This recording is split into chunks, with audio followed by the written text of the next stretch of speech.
Gubernur DKI Jakarta Basuki Cahayapurnama atau Ahok mengatakan penertiban kawasan Kalijodo, Jakarta Barat dilakukan karena berada di jalur hijau yang merupakan lahan milik negara. Menurutnya, bukti pembayaran BBB tidak bisa dijadikan acuan memiliki tanah. Dalam Undang-Undang Pokok Agraria disebutkan bahwa kepemilikan bukti PBB bukanlah tanda milik sebuah tanah. Ahok pun menyamakan kasus kawasan Kalijodo dengan Kampung Pulo. Ia meyakini Kalijodo adalah jalur hijau, sehingga permukiman di wilayah itu harus difungsikan sebagai jalur hijau, meski warga Kalijodo telah membayar pajak bumi dan bangunan. Menteri Agraria dan Tata Ruang Ferry Mursyid Baldan mengatakan sebelumnya telah terjadi pembiaran cukup lama yang menyebabkan warga dapat memiliki hak dan sertifikat atas tanah di Kalijodo. Seharusnya Pemda DKI Jakarta bertindak cepat ketika kawasan yang seharusnya menjadi area ruang terbuka hijau ditempati oleh warga. Lain halnya dengan Badan Pertanahan Negara Jakarta Barat dengan membuat gebrakan baru memberikan layanan informasi tanpa batas atau lintas untuk mempercepat dan efektif pelayanan warga diajak langsung untuk berinteraksi dengan pegawai BPN untuk mengetahui tahapan proses pembuatan sertifikat tanah. Kepala BPN Jakarta Barat, Sumanto, mengatakan layanan itu untuk mempermudah warga karena tidak perlu datang ke kantor BPN jika ingin menanyakan persyaratan pengurusan. Mengapa pemerintah baru menyatakan Kalijodo sebagai tanah negara dan sebagai jalur hijau pada tahun ini? Bagaimana dengan warga yang telah membayar pajak setiap tahun atas tanah yang mereka tempati bertahun-tahun? Lalu apa langkah pemerintah atas tanah negara yang diklaim milik warga di seluruh Indonesia?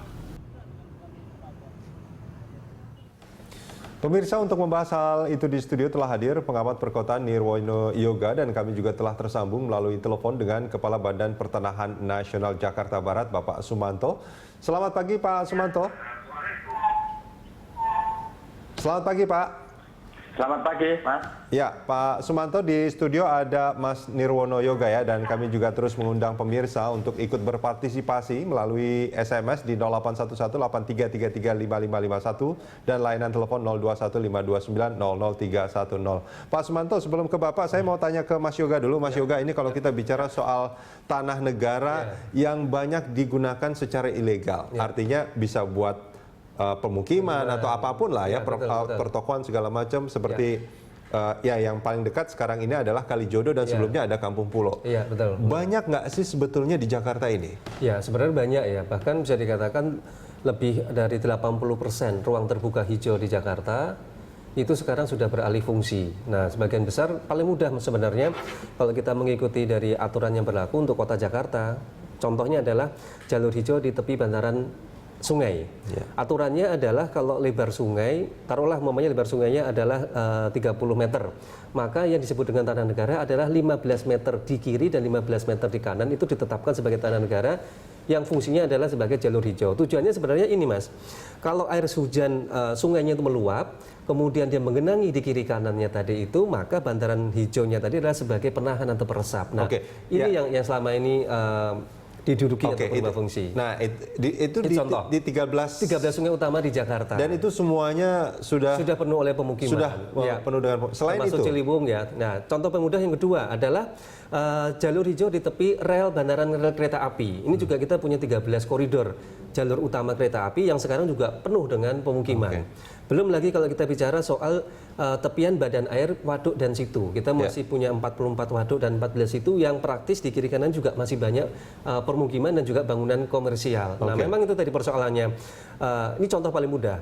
Di tahun 1965 RTH kita itu masih 37,2. Tahun 65. Kemudian di tahun 1985 RTH kita turun menjadi 25,85%, tetapi di tahun 2000 tiba-tiba anjlok menjadi 9%. Nah, perubahan itu tadi yang tadi saya katakan dalam jangka 1985 sampai dengan 2000 itu terjadi perubahan besar-besaran, ruang terbuka hijaunya dipakai untuk mulai dari perumahan sederhana sampai perumahan mewah, dari kios warung sampai dengan ke pusat perbelanjaan. Contoh modern. Pusat perbelanjaan dan rumah mewah yang juga karena kalau kita melihat penggusuran kan masyarakat selalu bilang bahwa kita ini orang yang di bawah lah seperti itu ya. Kenapa yang digusur kok cuman yang kita aja? Kenapa mereka yang juga melanggar itu kok masih berdiri tegak seperti itu? Persoalan utamanya banyak kasus ternyata peruntukan kita yang sudah berubah itu diputihkan, Mas.